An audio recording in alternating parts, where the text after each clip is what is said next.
Ok les gars, donc là je vous ai mis un petit tableau donc avec toutes les armes, tout ce qu'il faut. Et donc en gros j'ai coché à quoi correspondent les armes. Donc vous pouvez voir toutes les armes et vous pouvez screen et après enregistrer le tableau. Bonne vidéo, on like et on s'abonne.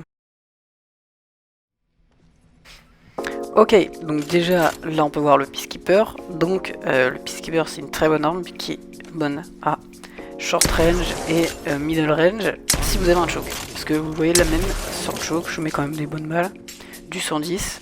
Par contre là si je prends le choke, et un conseil est jouer avec cette optique là parce que quand vous choquez au max, et bah le rond est plus petit que si vous le prenez avec une grosse optique. Et là on peut quand même mettre du 110 de très très loin, donc c'est vraiment très fort. Ensuite le Eva Auto, alors là c'est que short parce que même là regarde on met du 28. C'est fort hein, mais avec la personne qui bouge en face faut vraiment avoir un shoot de fou pour pouvoir rentrer ce genre de choses. Donc déjà voilà, faut éviter même là. Donc là il y a eu un bug, je suis un peu coincé là. Donc par contre il y a vraiment beaucoup de bugs en stand de tir, ça c'est fou. Donc comment il met pas beaucoup de dégâts, il est pas très fort on va dire. D'après, alors là le Mozambique, bien sûr il est, on va dire, short distance, pas middle, parce que c'est comme le P2020 avec son hammer point, il est très fort, c'est une des meilleures armes du jeu, clairement. Le P2020 et Mozambique avec leurs accessoires sont très bons. Après, voilà, donc là ce qui est cool c'est qu'il met vraiment pas mal de dégâts.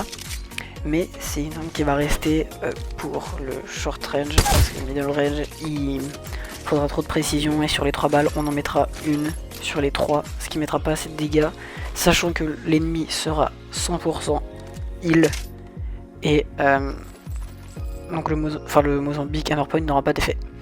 Ensuite la R99, alors là faut qu'elle ait un chargeur au moins niveau 2 pour être une bonne arme. Donc elle met quand même des bons dégâts, bon là je vise pas, je savais pas de mettre tout le chargeur, je fais juste un peu en bougeant. Donc c'est une arme qui est plutôt forte, c'est même la meilleure arme du jeu avec le Wingman et le Peacekeeper, commence à y jouer. Du 297 dégâts max. Alors vous voyez là par exemple je montre de loin, bon j'ai quand même un bon shoot, j'ai pas un mauvais shoot quand même. Je mets beaucoup de balles quand je joue. Et là j'en mets pas beaucoup, même en étant concentré, accroupi, en essayant plusieurs fois. Même un joueur PC qui a pris la dispersion et tout, enfin sur l'arme, ce sera pas possible. Ensuite, donc R99, short range. Ensuite, du coup, le P20, comme je tire avec là.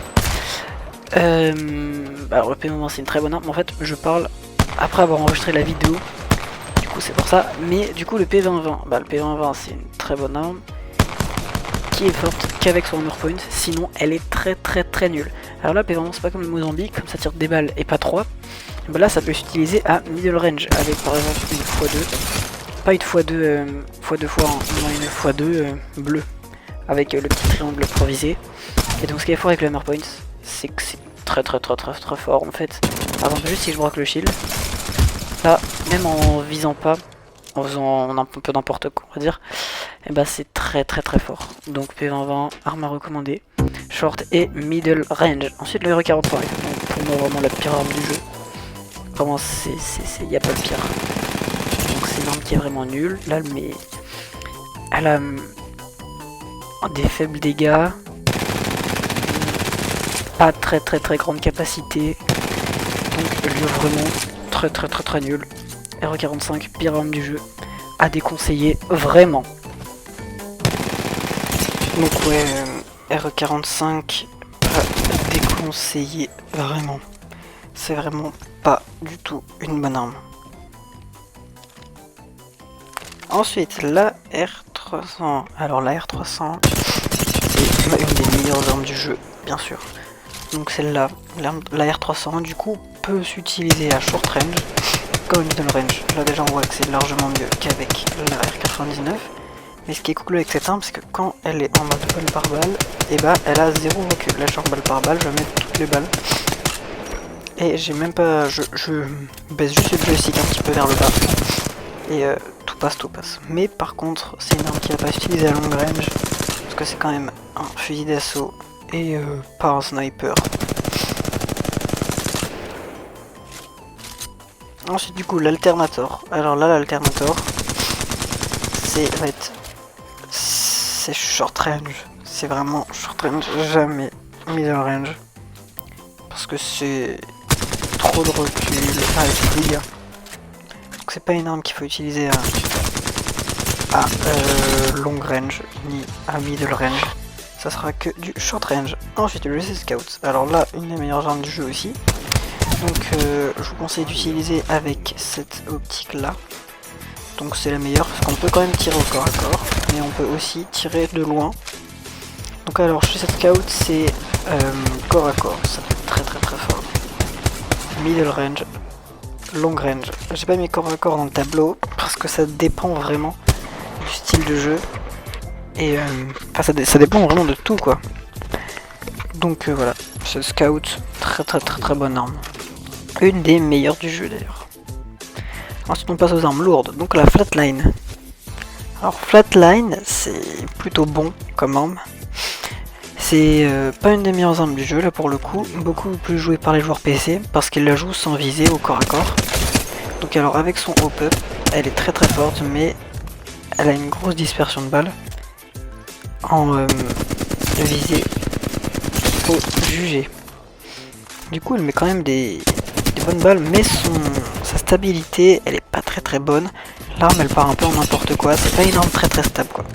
C'est pas comme une R301 ou une R99, ça part un peu dans tous les sens. C'est pas une arme qu'on peut contrôler, par exemple même là ça part à droite à gauche. Après je me suis jamais entraîné avec, je la joue pas, donc c'est peut-être pour ça. Parce que la R300 et la R99 je joue tout le temps. Donc 86 dans la tête c'est vraiment énorme. Donc c'est vraiment une arme à recommander.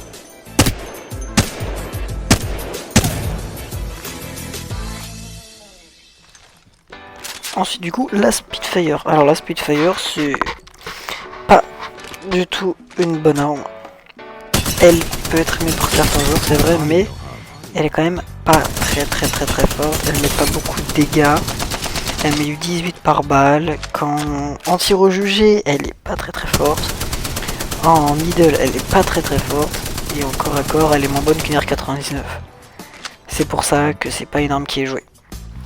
Non, faut pas la jouer. Ensuite le Wingman. Bon alors le Wingman c'est vraiment top 3 des meilleures armes du jeu. Donc faut la jouer avec la x1 pour commencer, c'est le mieux. Pour commencer, pour s'y habituer. Et après vous mettez des petites balles, vous essayez de faire droite-gauche, droite-gauche. Et ce qui est cool avec cette arme c'est qu'elle a 0 dispersion quand on est accroupi. Donc ça c'est vraiment très très fort. C'est un des points forts du Wingman d'ailleurs. Quand on est accroupi et qu'on vise, et ben ça touche tout. Et là ce qui est cool avec cette arme là c'est qu'il n'y a pas de recul. Vraiment on touche tout le temps. Enfin c'est vraiment très très très facile de jouer. Après en game c'est pas pareil parce que les personnes sont plus rapides. Voilà, comme je disais, là on allongé, enfin quand on s'accroupit c'est vraiment très très très fort. Alors là le prowler, donc il y a des bas, il y a des gens qui soit on la déteste, soit on l'adore. Déjà en rafale c'est pas très très fort, ça dépend. Parce qu'il y a des gens qui prennent le hop-up dessus mais qui la laissent en rafale. Et d'autres gens qui la laissent en auto. Donc je sais pas. Alors moi perso les armes à rafale c'est pas trop mon truc, du coup je les mets toujours en auto. Et j'ai remarqué qu'une fois en rafale j'avais fait des bons trucs. Mais en auto elle est quand même un peu mieux. On a l'impression qu'elle tire un peu plus vite. Donc là j'ai fait un petit test. Donc là on met en auto. VS. Du coup on met contre après en rafale. Ça va. Donc les deux c'est très rapide mais le auto c'est quand même mieux, plus stable. Ça part moins à droite à gauche. Ensuite la M-Lock. Alors la M-Lock c'est vraiment une bonne arme. Mais pas très appréciée par les joueurs PC parce qu'ils ont pas l'aide à la visée. Mais sinon ce qui est cool c'est que quand on est en tir au jugé, et bah, toutes les balles elles passent. Par exemple là, les 3 rafales juste être au milieu, les 3 rafales passent. Ça qui est très très fort comme point fort, mais c'est pas une arme qu'on utilise en jeu. Parce qu'en jeu, jamais on va s'amuser à tirer comme ça, enfin c'est complètement débile. Après si vous avez envie, tirez comme vous voulez. Mais bon, vous aurez mes conseils. Ensuite là on passe aux armes du coup à munitions de sniper. Donc, toutes ces armes là sont les armes avec lesquelles on va tirer plus loin. Et après il y a Krabber. Bon Krabber c'est une exception, on en parlera après. Du coup la sentinelle, je vous conseille de jouer avec la x4x8.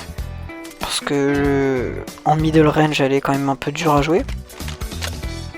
Donc ce qui est cool avec cette arme là c'est qu'on peut quickscope mais elle est pas très précise. Parfois quand on vise, elle tourne à droite à gauche. Donc bon. Donc là. Là déjà. Il y a des cibles partout là. Donc il y a des cibles tout au fond, tout au fond. Bon je vais pas réussir à les toucher parce que c'est des cibles qui sont très très loin. C'était en fait un peu une manière de tester le recul.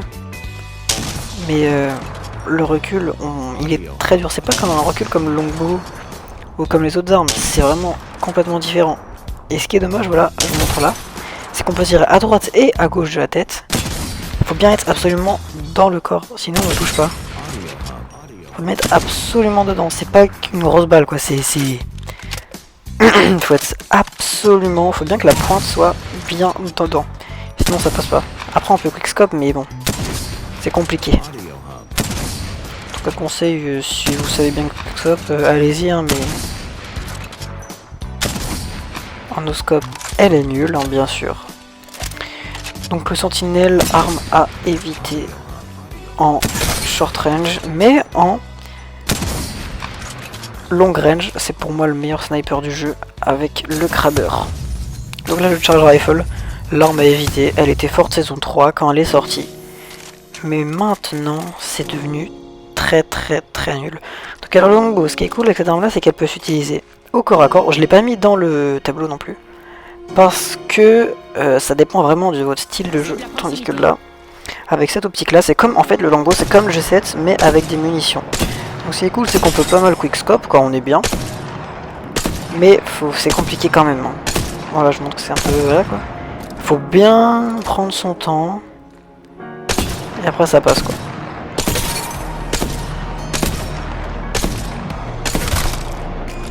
Donc c'est une arme qui est plutôt forte, appréciée par beaucoup de joueurs quand même. Donc voilà, c'est une bonne arme. Ensuite le fusil triple. Alors là fusil triple, j'ai pas mis corps à corps alors que pourtant on peut utiliser en tir au gilet, c'est comme la flatline. Ils ont le même viseur. Alors là fusil triple, faut bien viser pile la tête, hein, sinon ça part à droite ou à gauche.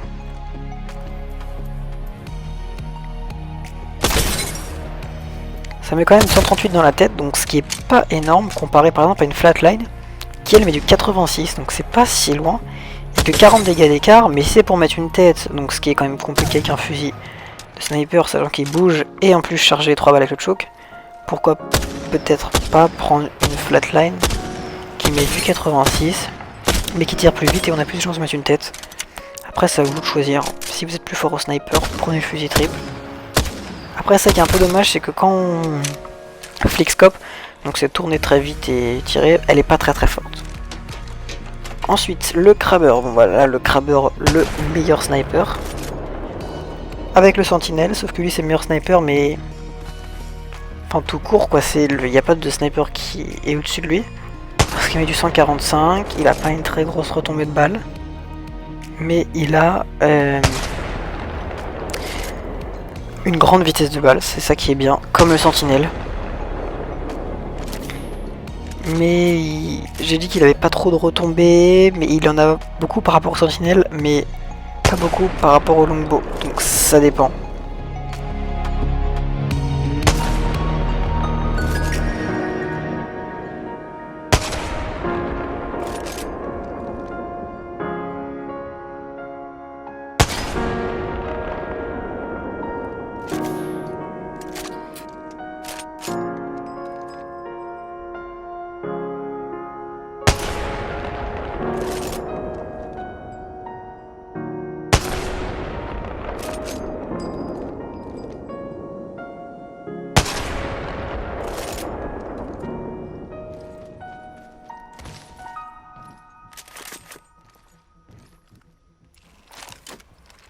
Alors là, on a ensuite le Mastiff.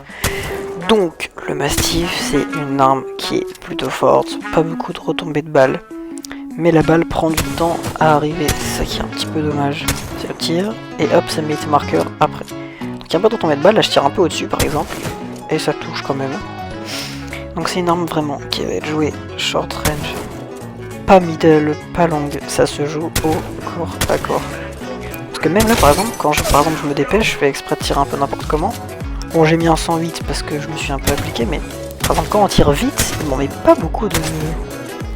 Enfin on met beaucoup de moins 20. On met pas trop de dégâts au-dessus de 20, tandis qu'avec le Peacekeeper on met souvent du 70. Jamais genre du 11 ou des choses comme ça, tandis que là, beaucoup. On en est quand même pas mal, donc ça qui est un peu dommage déjà. Un des points faibles du Mastiff, c'est sa dispersion de balles, parce que ça tire vraiment de partout. Ensuite la dévolution, alors là, voilà, c'est une des meilleures. Donc là ça tire par contre un peu partout. C'est pas une arme qui va monter, c'est une arme qui va faire droite-gauche, droite-gauche. Donc si je tire juste, et ben on voit qu'elle va à droite, à gauche, à droite. Et qu'elle va pas forcément en hauteur. Donc elle met quand même du 978, ce qui est énorme.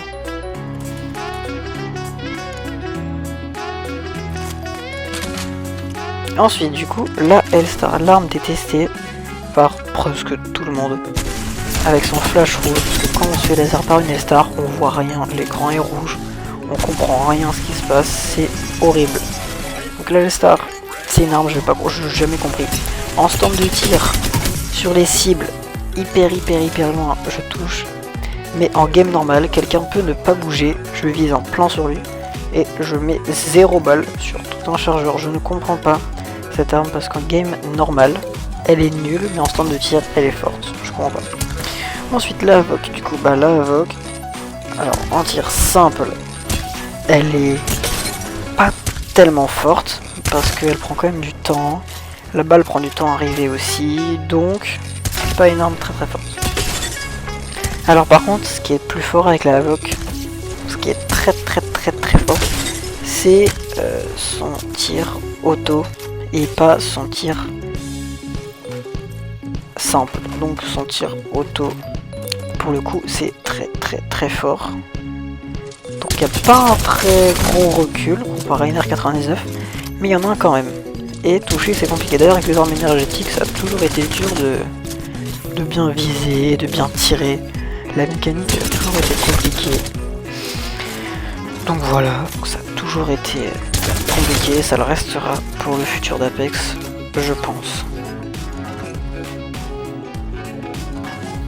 Bon bah voilà, donc on en a fini pour la vidéo explication sur quelles armes choisir. Donc si t'as aimé la vidéo ou si tu veux plus de vidéos tuto, n'hésite pas à mettre un commentaire, à partager la vidéo si ça t'a plu, à t'abonner et à mettre un pouce bleu. Allez, salut